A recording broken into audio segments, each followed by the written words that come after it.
So, Lata, who's sitting there, and I'm going to invite to the stage now, is the author of this book.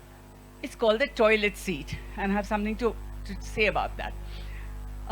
So she's always been someone who's questioned what we say, yahan aisa hi hota hai. This is our tradition, this is our culture, this is how, and questioning all those things. And I think some of it has found its way into the book.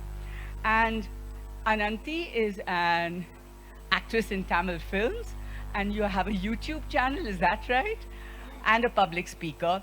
So they're going to talk this fascinating subject about the prejudices, the myths, the misperceptions, misconceptions about sex. Come.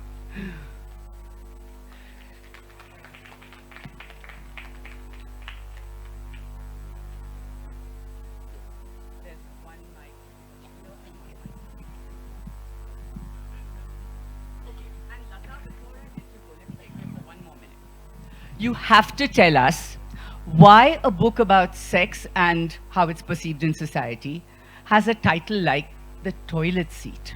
Sure, I'll do that.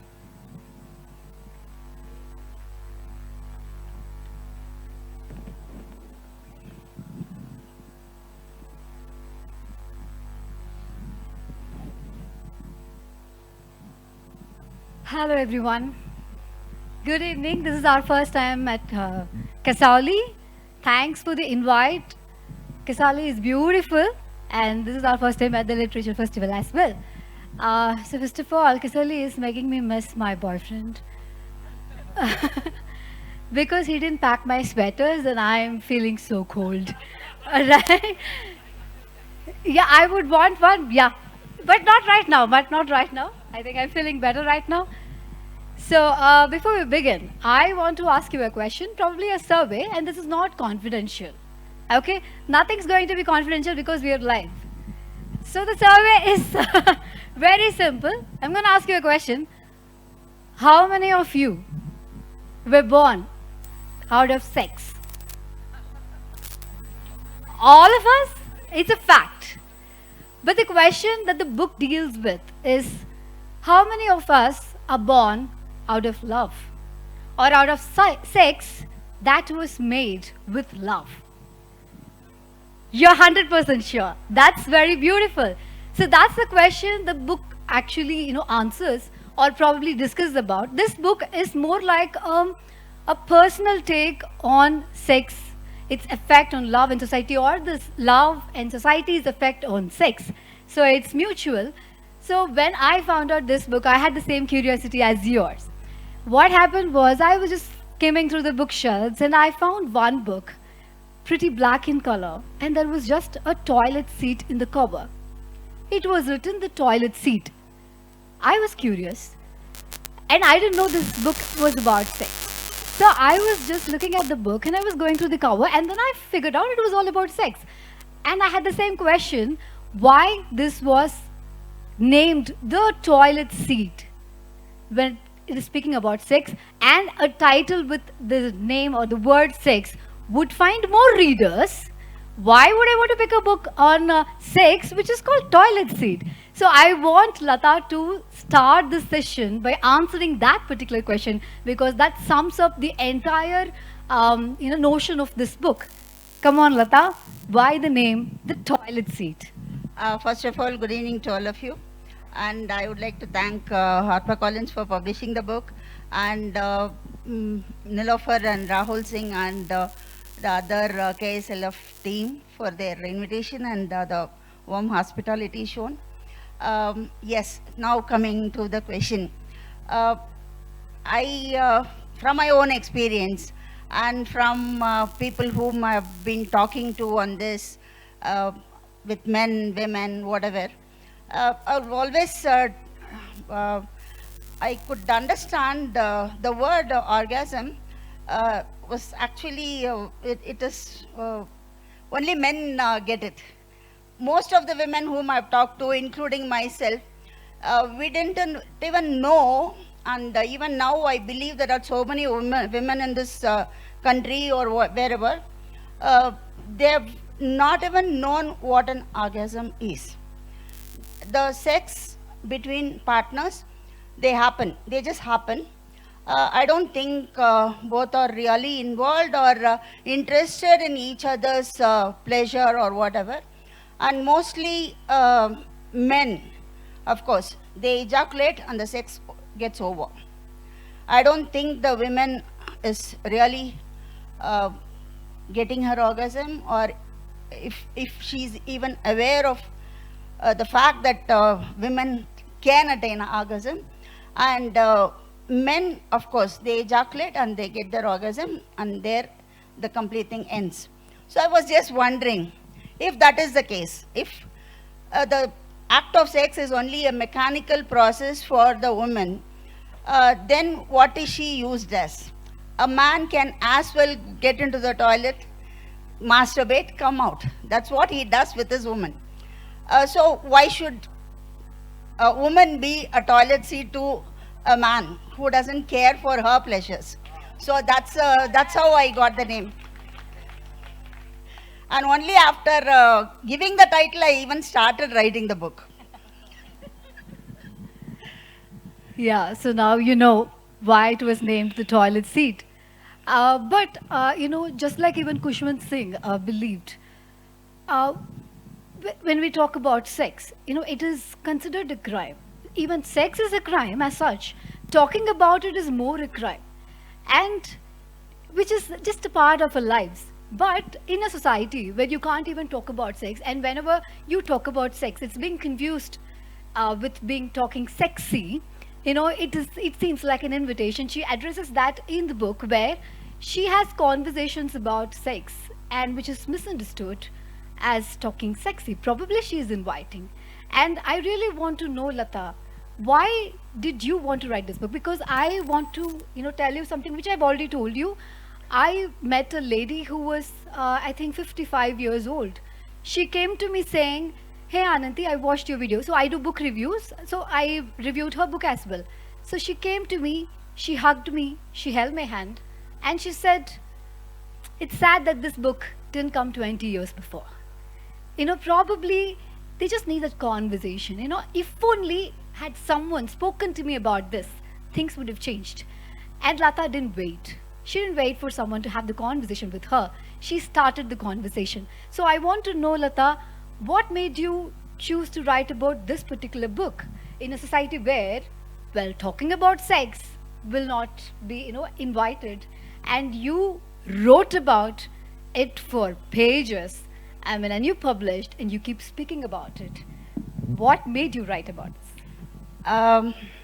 See, everybody thinks of something, everybody writes about something, talks of something. Probably in the circumstances in which I have been brought up, I saw a lot of hypocrisies. We call our culture great, this, that, and all that, but inside a family, I don't see any honesty between people. I don't see, as somebody was talking in the morning, there is a hypocrisy in almost every relationship. In a way, the families are not what we have been taught about or talked about or whatever. So I've been watching all this hypocrisy since my childhood, and I've always been a rebel. I've always questioned when my mom says you should not keep it like this. Why shouldn't we keep it why shouldn't we keep it like that? Tell me the reason, I'll do it. Otherwise, I'll not do it. So that's the way I've been growing, and this book was actually, you can say, I started writing about my life, but then it went on and on and on. When I got married when I was 24, but till then I didn't know what was sex. I didn't even know what was the kind of pleasure that we'll get, or what will be the actions in it, and all that. Nothing I knew. So I got married, and I have sex with my husband, and I could see that I was not getting anything out of it. And after a point, I was wondering, why am I even doing that? Is it just to have a kid? And I love kids. I wanted to have kids. So to be very honest, I used to sleep with them only for getting kids. Okay.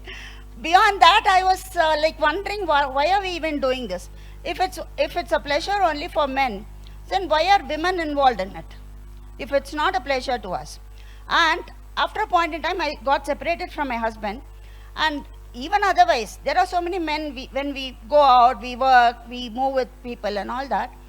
There are so many men who were married, but still they come to us for asking for, not directly asking for sex, but meaning that. So I started wondering, if the man is getting his sex, why is not, if man is interested in sex, why is he not getting it from his wife? He is married, and the basic reason for marriage is, in our culture at least, it's for sex. Okay, so you are not supposed to have sex before marriage. So people are desperate to get married because till then they don't get that experience. Of course, times are changing, but not completely. We are just like on that path, but we have, I don't think we'll ever reach that this thing. So I was wondering, so I am a person who will not immediately say, how can you talk to me like this and all that? I'll ask him, you're married, you have a wife, so why are you coming and asking me? Then most of the men's answer was, no, my wife is not interested. She's no longer interested. I think she feigns headache, she feigns something or the other, or they say the children have grown up, I cannot do, you cannot continue to do this and all that. So what happens is, immediately after marriage or for a few years, they are okay to tolerate the man. I will not say, okay. So after a point, how long a woman can keep tolerating a man? Okay, when she is not getting anything out of it. So after a point in time, she starts getting that power to say no, but not directly. So in the beginning, probably she would have thought, okay, fine. And after a point in time, she also gets her voice, because she has lived with him for a few years. Now she can voice out certain things, but not everything. So she says, she finds her own reasons. The reason is she is not interested in it because the interest has not been, like, what do you call that? She doesn't know that it gives you pleasure. So the man, I will not blame the man also, because our society is such that nobody is taught what sex is. Okay. So you cannot blame him also. He thinks he sees some porn movies, he sees something or the other. That's how they learn. So they just do whatever they feel like doing and they get it. So they're not bothered. Anyway, the food comes to the plate. I eat. So how you make it is not my problem. Okay. So what happens is, after a point, she finds a way to not to have sex with him. These men, they are not talking directly to the partner, because the women are not supposed to talk about it. A woman who says that she is not satisfied is not a woman at all. She doesn't have that feminine qualities and all that. How can a woman talk about sex? Even to the partner, even if it is a partner. You can have sex with somebody, but you cannot talk sex with her. Okay, that's it. So what happens is, I could understand, when I started talking to so many men and women, I got interested in it. How come these things happen? So in my own life, since I also didn't get that pleasure, so I started talking to people. I could see that many married men gave me some reason or the other, quoting that the wife is not interested, she doesn't cooperate, whatever it is. And first of all, I don't understand what is this cooperation is all about. Okay, see, she cooks something that actually when you like a food, she cooks it for you, and you should also know what she likes and what she doesn't like. You're not bothered. Okay, so I understood that these people are like, they are not doing that their sex is actually sharing. It's just like love. You love me, I love you. Love is also need-based only. It's not that that love we talk about, you love the whole world and all that. The love that we all talk about is only need-based. So if you're sharing love, sex also should be a sharing thing. It cannot be somebody giving or taking. So you can see women also like as if she sacrificed something when she has sex. Why that sacrifice thing? I gave you this. What did you do? Because she doesn't get anything out of it. If she has got something out of it, she wouldn't talk like I've given it to you. So it's the act of both the people. So if both were satisfied, this word will not come. Why should I keep sacrificing for him? So I could see that all these women were not talking directly to the husband that I'm not satisfied because of the way they have been brought up. And these men didn't know that women need satisfaction as well. As you get pleasure, you should also understand that she also has to get pleasure. So when you don't understand that and you keep doing it mechanically, obviously you will try to find it out somewhere else. So am I deviating from what? No, you're there. But yeah, but with this, I also want to ask something. So most of the times, as she writes in her book, it's not just the women find reasons to say no; they also fake it. You know, so we know how orgasm sounds. It's just that we haven't felt it, so we know how to feign it. So she writes. So whenever a woman feigns, orgasm, she fans his ego, is what she writes in the book. So I want you to talk about the reasons why you think women, feign orgasm in bed. I think I've written this in the book also. See, one thing is after marriage, when the woman is sent to the bedroom, all her elders will say that you have to be submissive, you have to adjust and all that. So one thing is that, so she cannot do anything about it, whether she likes it or not. She has to be submissive and tolerate it. And the other is, there are quite a few reasons actually. Anyway, she's not getting anything out of it. So if she fakes it, the thing will get over fast, she can get out of it. Right, at least she can go back to sleep. Okay. And the other thing is, if she doesn't fake that this thing, orgasm, what happens is his ego will get hit. She cannot go tell him that I've not got it. So he will think that she wants more. What kind of a woman she is? Whom I have married to? Whom I have married? Is it something wrong? Something wrong with the girl? Okay.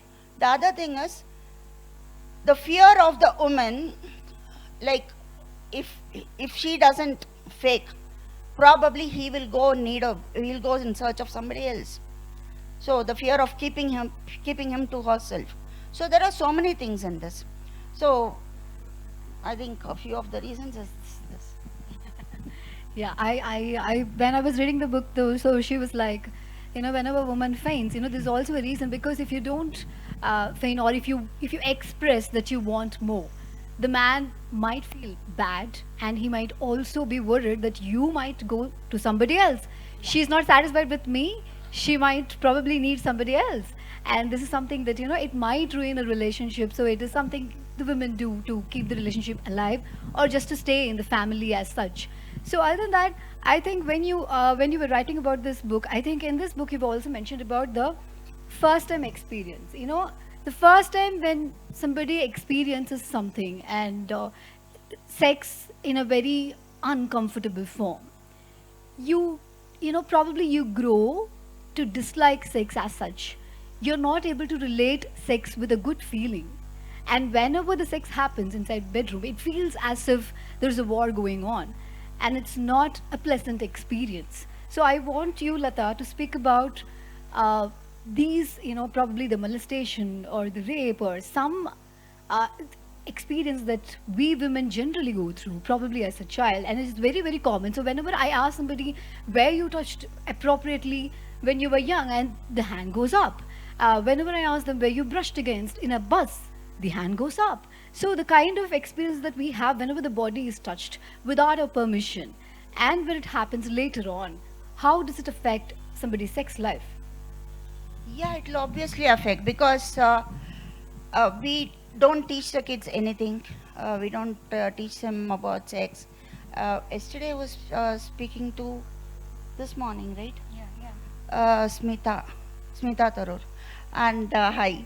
And she was telling me that sex education starts at about when the kids are in their fifth standard or something in UK. But in our culture, we don't teach them anything till they experience themselves. So before that, our body is actually like, in fact, a girl's body from the time she's born, like it's been like, she has been made to feel ashamed of her body. I don't know why. We all live in this body, right? That's why we are all here. That's how we are all here. But it is always like a kind of shame. So when something, when you are dressed, you are not, they say you are not properly dressed, this is shown, so it is a shame. So likewise, a girl, even if it's a very small girl, from my own experience, I'm telling you, when I was 8 years old, somebody did some abuse happened to me. So you immediately start feeling that you have done something wrong. Not that person is wrong, that you have done something wrong.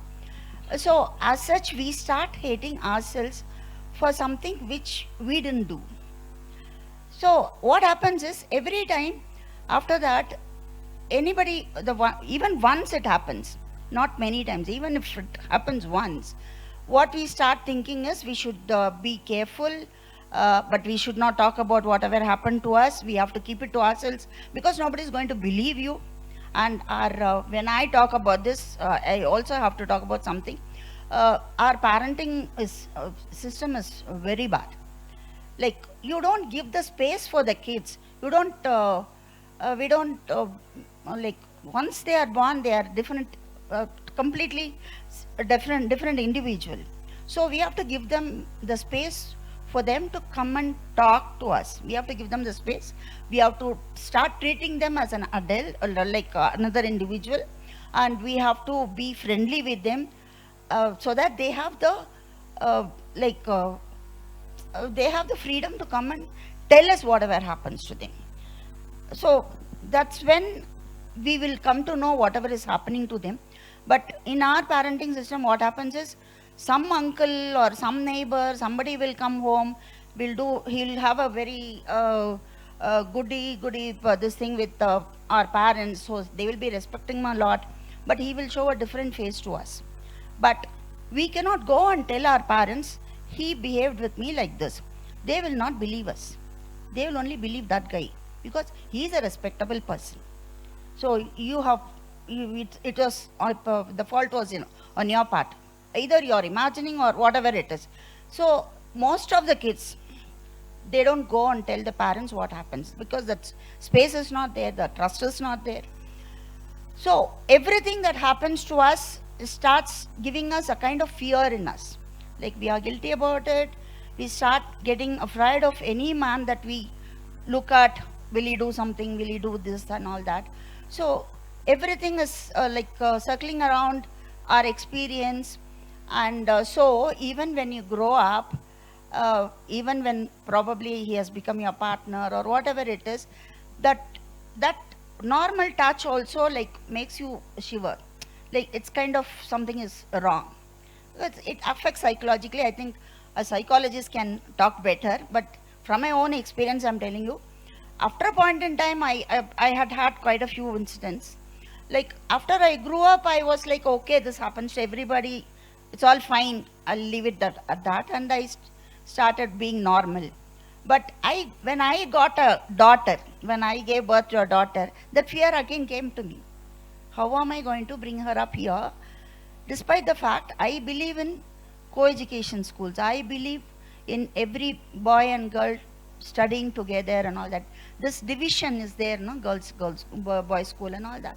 This itself creates a lot of unnecessary curiosity between them, and you're suppressing, like, they have to be normal. When we come out of the house, we have to meet up with men. When we are inside the house, we have to meet up with men. So why are we not even normalizing the genders? I don't understand. We are all here. Gender is actually a spectrum. But we are always concerned about our girls not talking to boys, be careful, this, that and all. So, but I had to bring up my daughter normalizing all this. Like she has to talk to boys, she has to play with the boys, she has to do everything. But my fear was not about the boys. My fear was always about the boys or girls' fathers. So I will always restrict my daughter getting into somebody's house when their father is there. So that I had to go to work, I had to take care of her also. I had to ensure that nothing happened. She doesn't experience what I experienced. So I had to be careful. So this fear is not just about you. This fear is for your daughter, the neighbor's daughter, every daughter. So once we get an experience like that, I am afraid of even my friend's daughter being sent to school through with the driver's company. I tell him, no, you're not doing it. Either you go drop her and come, or you put her in a local school where she can just walk and come back. So that's how it is. Okay, when you talk about that fear, Lata, I think there was this book called Why Men Rape. And in that book, she's mentioned that, there was probably somewhere else, they'd actually asked a room full of people to just imagine how the world would be without rape. They asked men, and they're not able to think of how the world would be without rape. Probably as fathers, they would be able to imagine a world without rape. But as women, I think from the younger age, we are not able to express certain things very freely. For example, when I was young, and when, in school, the teenage proposals, all those happened, and I really wanted to tell my mother or father, I'm just getting these proposals, nothing bad about it. But then I was literally scared, because then you would think that I'm attracting men, and that might probably put me under pressure, and probably I might not be able to play, because even when this the rape news, every time the rape news come on news, I think the pressure is on the family of women. Some more wings are being cut. You're still more restricted. The restrictions are much more, because the fear is always there. So whenever someone asks me, or whenever we think about this question, how the world would be without rape, it's quite difficult to be that imaginative, like that creative, because I don't know how that world would be, because we are grown up in this world where we are taught to fear. The fear just is with us. The other day I just had this, bamboo comb like stuff. It's just a bamboo stick which you use to put it, what's that called? Bun, up for the bun. Okay, so the chopstick bun. So we had this chopstick. My friend gave me this chopstick. The moment I saw the chopstick, I was more like, oh, I can use this as a defense. And then I felt really bad. Why would a simple, harmless chopstick would suddenly look like a weapon for me to defend myself? So that's the kind of state we are living. So I think the solace comes in safe sex. And that's what we are trying to, speak in the book. And in Toilet Seat, Lada, you also speak about monogamy and marriage as an institution which is installed to make sure there is monogamy. But then she says, just like everything, probably the affair started right when the marriages were also, starting. So it coexisting, right? So I want you to speak about the things that you've mentioned in the book, where you speak about affair, because that take was revolutionary or rebellious. I don't think everybody in the room will agree with it, but still I want her to speak about it, because it is a personal take. The value system that she speaks, it differs from person to person, what value that you can live with and live without. And the affair also plays a role there, where someone can actually be happily in an affair and also be happily in a relationship with their family. Someone cannot. So we are nobody to judge, but I want you to talk about it. I believe extramarital affairs must have happened since the time marriage came into existence. So, by nature, we are all not like, we are all like, yeah, we are all polygamous, like whatever. Okay, but by bringing in this something called marriage, yeah, marriage is a beautiful concept. I'm not denying that. But can you can force somebody to take responsibility for someone, like, I will feed you till you die, or I can take care of your needs till you die and all that. But can you promise somebody that I love you till you die? There could be oaths and all that when we take where we take during our wedding ceremony and all that. But can anybody vouch that I will love you forever? Is it possible? You can vouch, but can you do that? Love is an emotion. It comes and goes. We have to first accept that. Love is temporary. It could be permanent, but it could be permanent. It can be not be permanent also. But you cannot attach permanence to that. That's how I believe. I might fall in love with somebody today. Tomorrow, for some reason, I might even fall out of love. But we are afraid of telling that. Anything can happen. It's just an emotion. My emotion, I cannot guarantee my own emotion. How can I even guarantee somebody else's emotion?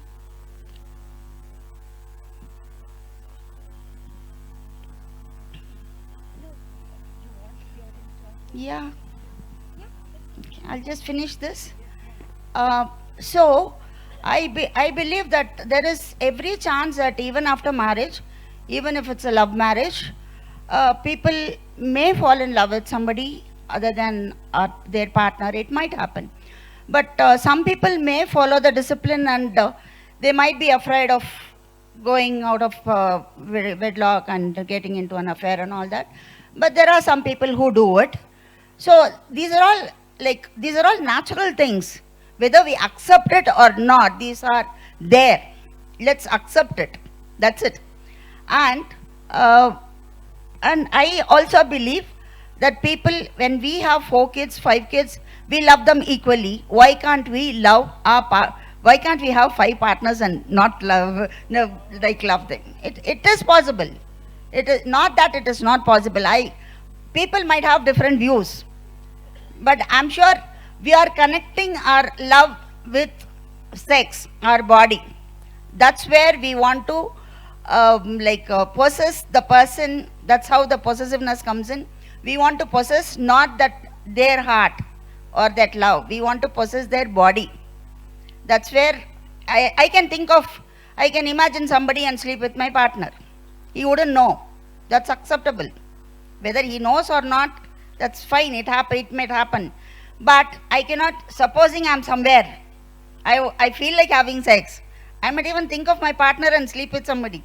But that is a problem, because you have slept with somebody. So your body is the main thing here. It's not about whom I have in mind. So that's how I look at it.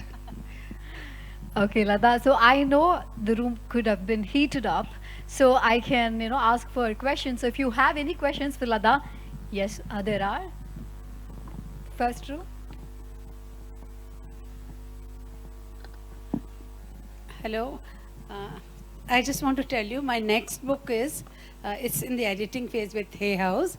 It's called What Women Want in Bed. Oh, Now, great. and someone said you can add in brackets what and men cannot give, but I'm not going to add that. Oh, wow. So nice. But we live in the land of Kama Sutras. Yeah. And I've gone through one whole section is on the ancient treatises on love, perfumed garden, this tantric sex, and Kama Sutra also. And one of those, that sheikh, I don't know what his name was in that perfume garden, he says, nowadays we're in a hurry age, and when we see these Western people, they're just rushing into the door, taking off their clothes and lying on the dining table and finishing out like sparrows. But that is not what we were taught in those days, before the British and the Mughals actually made us prudish. And that is why they said, that person, that one who wrote the perfume, he said even a humid kiss is better than a hurried intercourse. So if you can awaken similar emotions in the woman and pleasure her, there's no better reward than that. For the man also. Very true. So that book is Very true. And Looking as forward for, to read it. yeah. And as for sex education, my grandchildren, from 6th class onwards, they are getting sex education, but it's only about the anatomy, Yeah. which is nothing. which and as a gynecologist, I've written a book for adolescents also.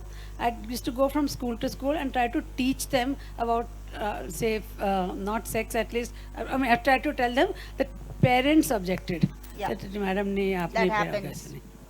It's just that they don't want to see it. Yeah. Let it happen. Might have happened. And they will learn it when the time comes. Yeah. Hi.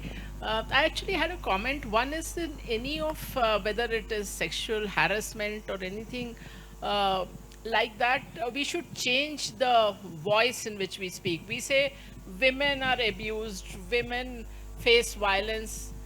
You change the gender and say that 30% of husbands beat up their wives. That's the national survey data. Or so many men abuse women or rape women. So the focus has to shift to the perpetrator. It cannot be on the victim. Every headline, every statistic is Very- presented that Yeah. way. So we have to change that. And just one other comment, I mean, on same gender schools, I have a different perspective. I think girls flower much better in single sex schools. And the reason is, I mean, data itself shows that teachers give more attention, both positive and negative, to boys. And this is across the world. And also I find, I mean, I was in a girls' school till class 10 and another girls' school till class 12. That in many co-ed schools there are all these questions, and I'm talking even contemporary, both India, Dubai. I'm talking to 17, 18-year-old girls, and there's this subtle thing that maths is not for girls, this is not for girls, that is not for girls, and either then they make a whereas in a girls' school, we never had any question that can girls do maths or science, or can they organize, can they be leaders? There was never a question because we were doing all of it. Nobody questioned us on that.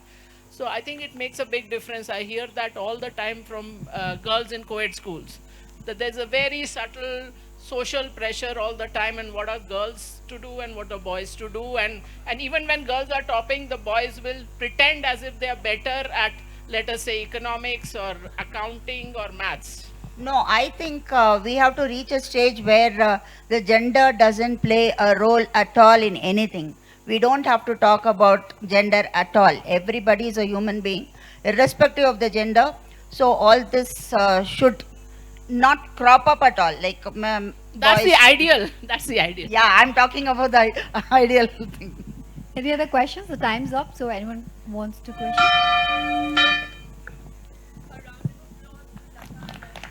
One final question, if I may. Sorry, here. All right, so I know what is coming to you.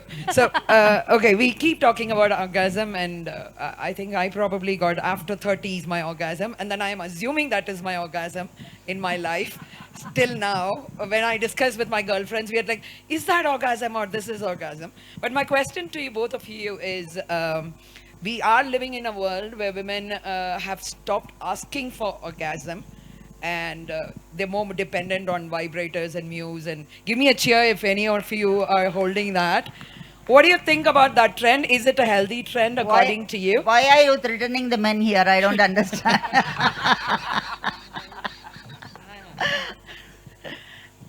See, actually, this is only an we evolve, no? Like when we don't get anything from whom it should come from, then we go to the next step. Yeah, of Yeah. course. I think she's also written in that book, like, Yeah. self-love and self-respect is much Yeah, I've more also important. talked about masturbation there, and I think I've just not talked about your vibrator. Other than that, I think I've talked about anything. Yeah, next edition of the book. Okay, thank you so much. Thank you so much.